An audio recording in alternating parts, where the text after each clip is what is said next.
ఇచ్చిన మాట నిలబెట్టుకోండి. సూపర్ 6 పథకాలు ఏమన్నా పెద్ద సమస్య? అప్పో సప్పో తెచ్చి ఇచ్చేయండి.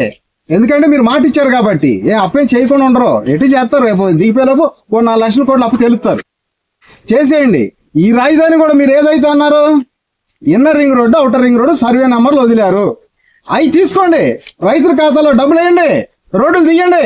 పక్కన 100 కోట్ల మీద ఈ ప్రాంతం అంతా కూడా వదిలేసుకొని మళ్ళీ పూలింగ్ అంటే 7 కోట్ల అయిన పొలాలు ఇలా ₹1 కోటి అడిగేవాళ్ళు లేడు. ప్రతిసారి స్వార్థం. ఎవరు బాగుపడకూడదు, మేము మా కుటుంబమే బాగుపడాలి.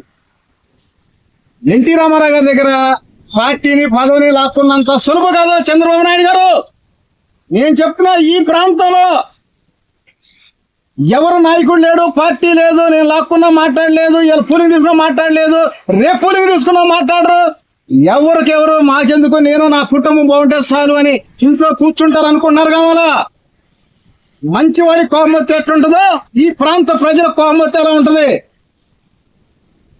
ఎందుకంటే 1 ఏడు కాదు, 2 ఏళ్ళు కాదు, ప్రతిసారి మీరు ఏం చేస్తున్నారో తెలుసు. ఈ ప్రాంతం అభివృద్ధి కాకుండా పినతల్లి బిడ్డలు అంటే సవితి బిడ్డలు అంటారు అచ్చ తెలుగులో చెప్పాలంటే, అలా చూస్తున్నారు ఈ ప్రాంత రైతుల్ని.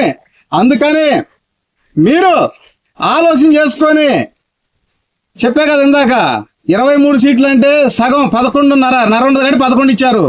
అలాగే ఆ 11లో మళ్ళీ 5.5 కావాలా, 5 లేకపోతే 170 కావాలా. బాగా చేస్తే 170, లేకపోతే 5. ఇవన్నీ కూడా ఆలోచించేసి పరిపాలన ఇమ్మీడియట్ గా రాజధాని 11 సంవత్సరాలు ఇచ్చి అయింది తీసుకొని పూలింగ్ అక్కడ ముందు డెవలప్ చేయాలి అర్జెంట్ గా. Inner ring road, outer ring road survey నెంబర్లు వదిలారు, అవి భూసేకరణ చేసి రైతు ఖాతాలో డబ్బులు వేయండి. ఒకవేళ మీరు నిజంగా తీసుకొని ఏదో 20 లక్షల నుంచి 30 లక్షల కోట్ల ఆస్తి వ్యాపారం చేసుకోవాలనుకుంటే మోడీ గారిని కూడా తీసుకురండి. మోడీ గారి పాత్ర ఉందా దీంట్లో? పవన్ కళ్యాణ్ గారి వరకే ఉందా, లేదు అచ్చ సీఎం చంద్రబాబు నాయుడు గారి వరకే ఉందా? తీసుకొని ఏది ఏమైనా స్పష్టమైన హామీ, క్లారిటీ ఇచ్చి ఈ రాష్ట్రంలో అభివృద్ధి చేయండి.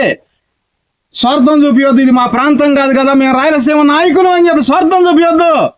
ఒకళ్ళు 3 రాజధానులు, ఒకళ్ళు పూలింగ్ అని చెప్పి టైం వేస్ట్ చేసి ఈ ప్రాంతంలో రేట్లు తగ్గించి రేట్లు పెరగనీయకుండా చేసి అనేక ఇబ్బందులు పెడతా ఉన్నారు.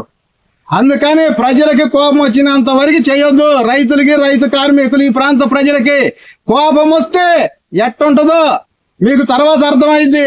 ఇప్పుడు 2వ అంకె పడింది పలక మీద, 3వ అంకె పడితే ఈ ప్రభుత్వం కూలిపోయింది. మీరు ముగ్గురు కలిసి పోటీ చేసిన ప్రభుత్వం కూలిపోయింది.